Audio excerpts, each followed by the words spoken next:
Bonjour! Dans cette vidéo, nous allons décortiquer ce document qui est arrivé dans ma mailbox il y a quelques jours. Sans plus attendre, commençons par le titre. Certificat d'expertise des vaccins contenant de l'aluminium. Alors, certificat d'expertise, qu'est-ce que c'est que cette chose? J'en ai pas la moindre idée. Un certificat, je vois ce que c'est. C'est un document, un écrit, remis par une autorité compétente et attestant d'un fait. Grosso modo, on peut remplacer certificat par je dis que, j'affirme que. Et typiquement, on voit ça dans quel cas? Dans tout ce qui va être remise de diplôme, certificat d'expertise actuariale pour travailler dans la bourse, certificat d'expertise judiciaire pour travailler dans le monde judiciaire, etc., etc.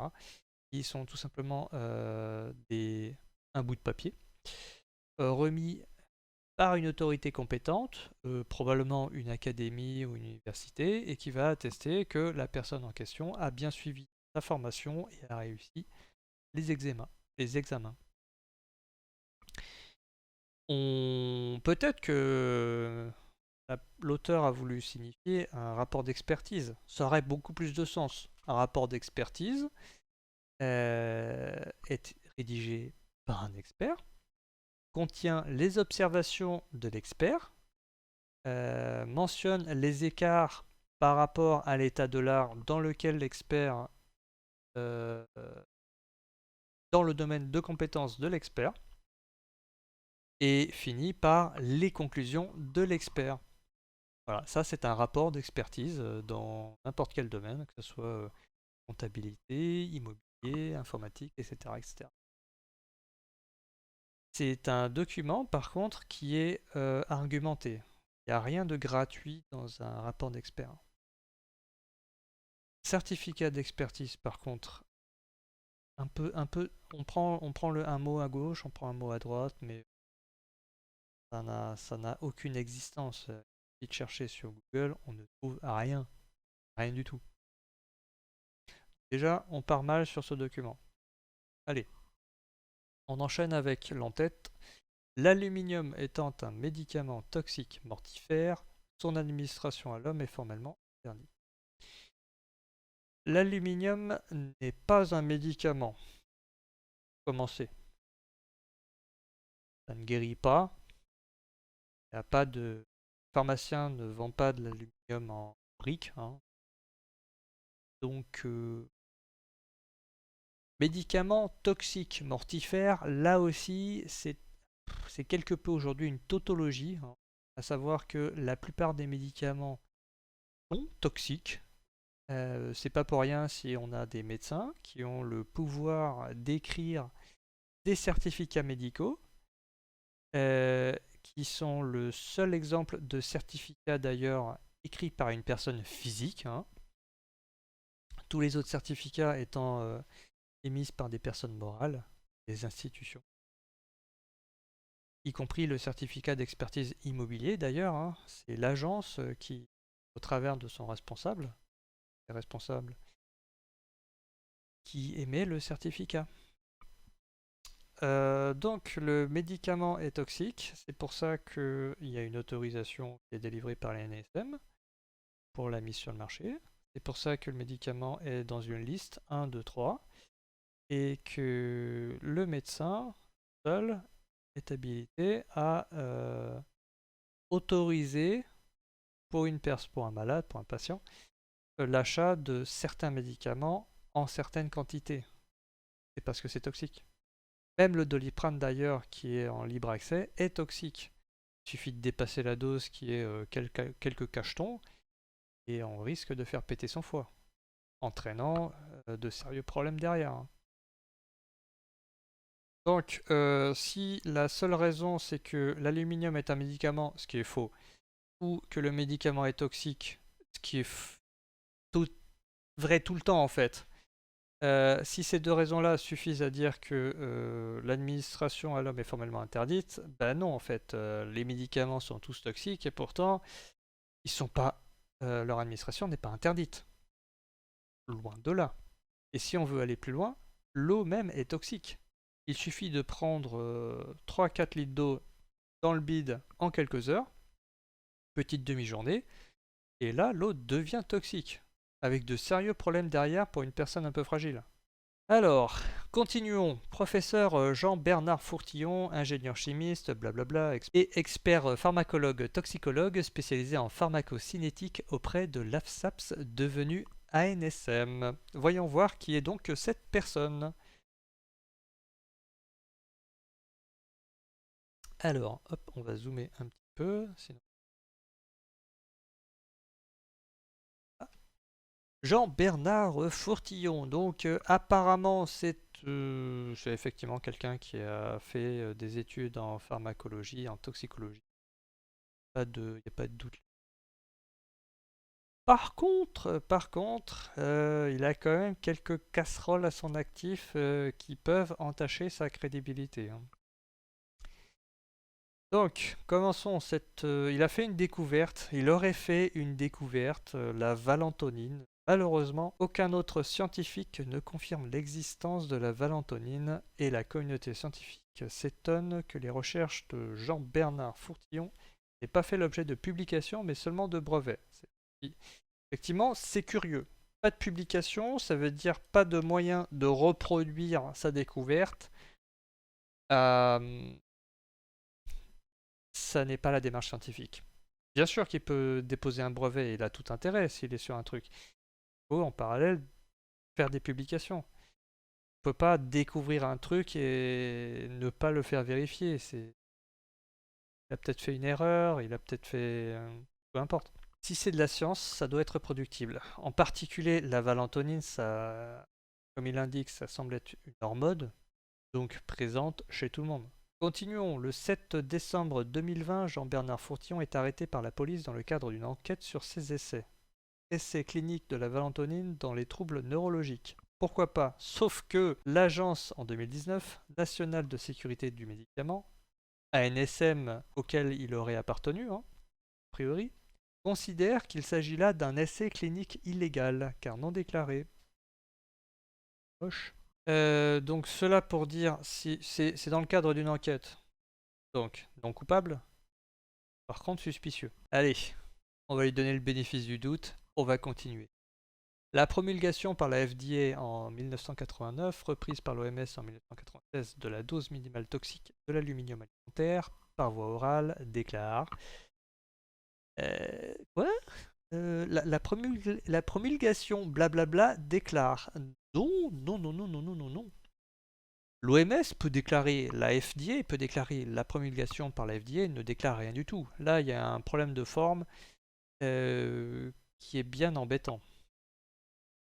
On retrouve là le genre de formulation pas très française qui remet en doute le sérieux de ce document, une fois de plus. Déclare donc dose minimale toxique de l'aluminium par voie orale, 1 mg par kilogramme de poids corporel par jour. Effectivement. Alors, petit astérisque, donc cette... et pas... Voilà. Cette dose minimale à risque a été confirmée par 4 membres de l'Académie nationale de médecine dans l'article du bulletin de l'Académie nationale de médecine du 26 juin 2012. Alors, retrouvons ce document. Hop. Les adjuvants vaccinaux, quelle actualité en 2012? Effectivement, des recommandations officielles de l'OMS et de l'FDA, je vais le surligner ici, ont fixé à partir de l'expérimentation animale des valeurs sécuritaires pour l'aluminium alimentaire. Donc l'aluminium alimentaire, c'est celui qu'on mange. Et fixé à 1 mg par kilogramme par jour. Ok, donc cette valeur-là, c'est legit. Je remonte un peu plus haut. Voilà, il s'agit d'un commandement de l'OMS au-dessus de toutes les lois qui interdit formellement l'administration à l'homme de tous les vaccins contenant de l'aluminium. Commençons par le commandement de l'OMS qui est au-dessus de toutes les lois. Alors non, l'OMS est un organisme mondial, international, oui, mais qui n'est pas au-dessus de toutes les lois et qui n'émet d'ailleurs aucune loi. On peut regarder sur leur propre site, OMS, About Us, What We Do, ce que nous faisons. L'OMS travaille de concert avec les décideurs politiques, les partenaires mondiaux de la santé, la société civile, le monde universitaire et aide les pays à développer et mettre en œuvre des plans de santé nationaux solides. On peut dire qu'ils sont là en tant qu'experts de la santé, mais ils ne peuvent rien imposer au gouvernement. La seule chose qu'ils peuvent faire, c'est émettre des rapports et des avis lorsque leur avis est justement consulté par les gouvernements. Rien n'empêche un gouvernement d'ignorer les recommandations de l'OMS, qu'a fait d'ailleurs assez récemment la Grande-Bretagne vis-à-vis du Covid. Hop, voilà, Covid-19.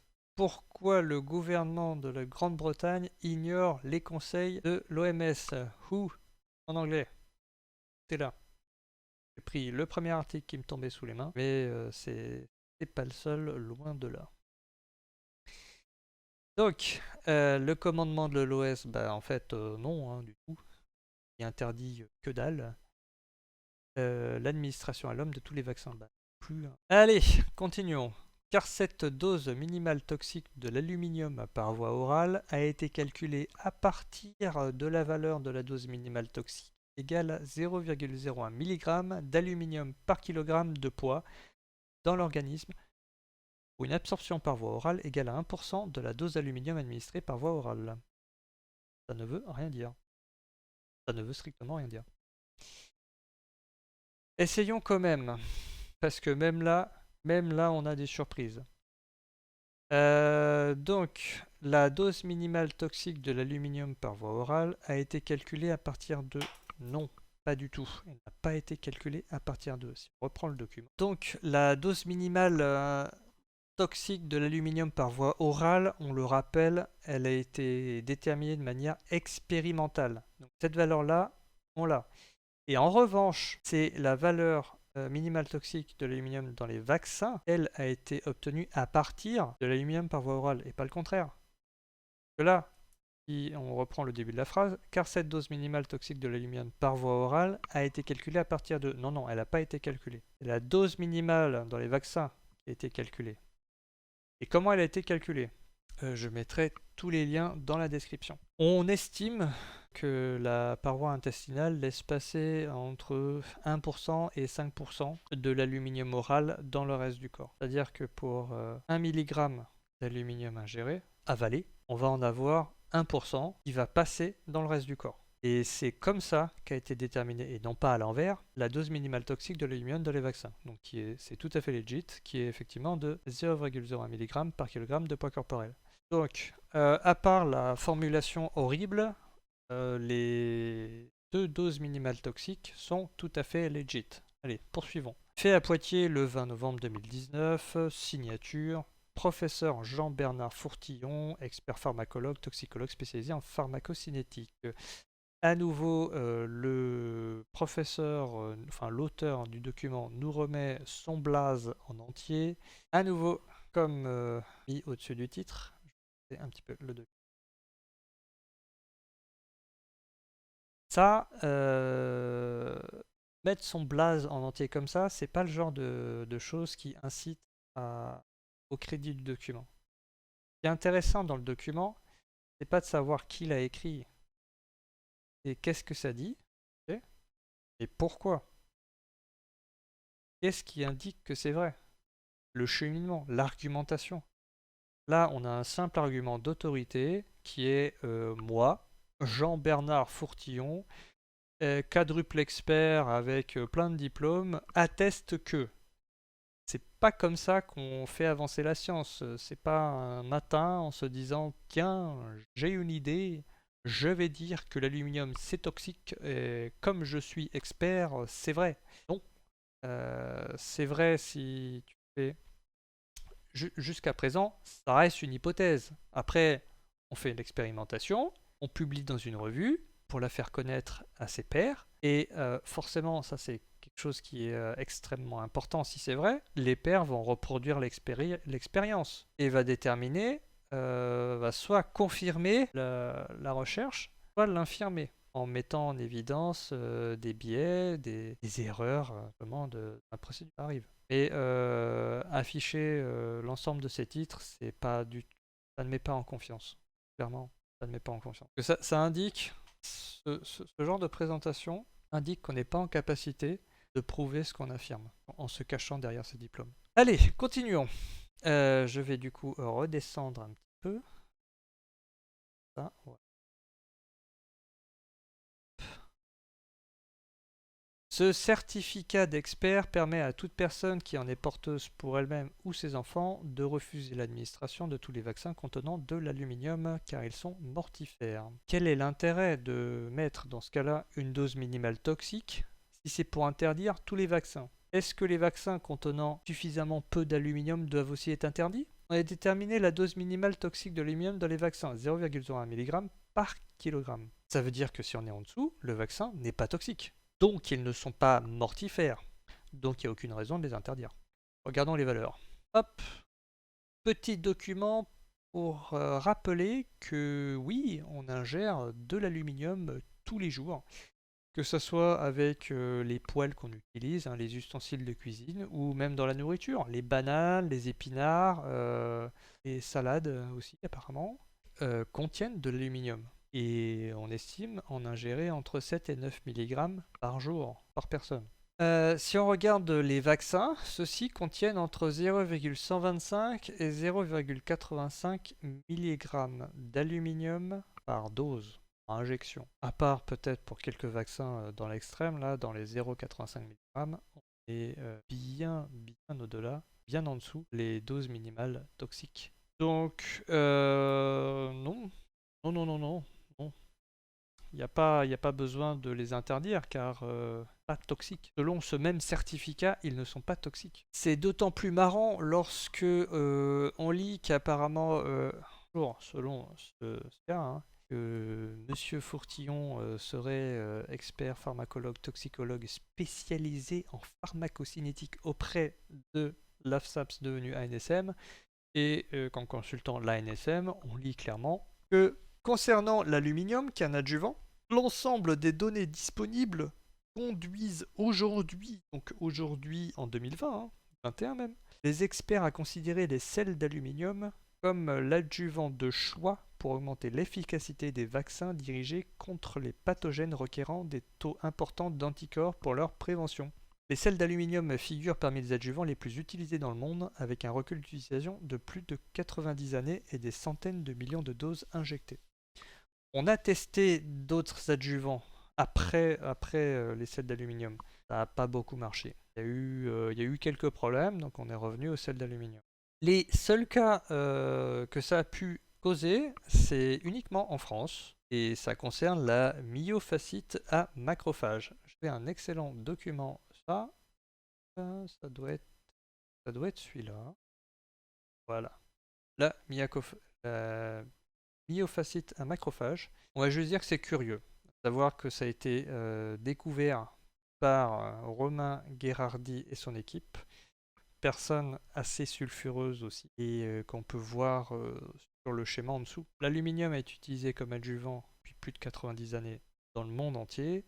Et la seule raison de le retirer aujourd'hui, c'est à cause de ça, la MMF. Cependant, la MMF n'a été détectée que sur 445 personnes, et juste en France en fait. Donc 445 personnes à elles toutes seules, ça n'est pas suffisant pour changer de méthode. Le rapport risque-bénéfice est écrasant en faveur du bénéfice. Plus de 60 millions de personnes en France. Je parle même pas dans le monde en fait. Et cet écart semble indiquer que même si l'équipe de Romain Gherardi sont sur quelque chose, ils sont tout seuls. Il n'y a aucune autre équipe dans le monde n'a réussi à détecter des cas de myofascite à macrophage. Enfin, on peut lire 2, 3, 1, mais c'est anecdotique, ça frise l'erreur. Donc voilà, sur ce, je peux officiellement poser mon tampon bullshit sur ce document.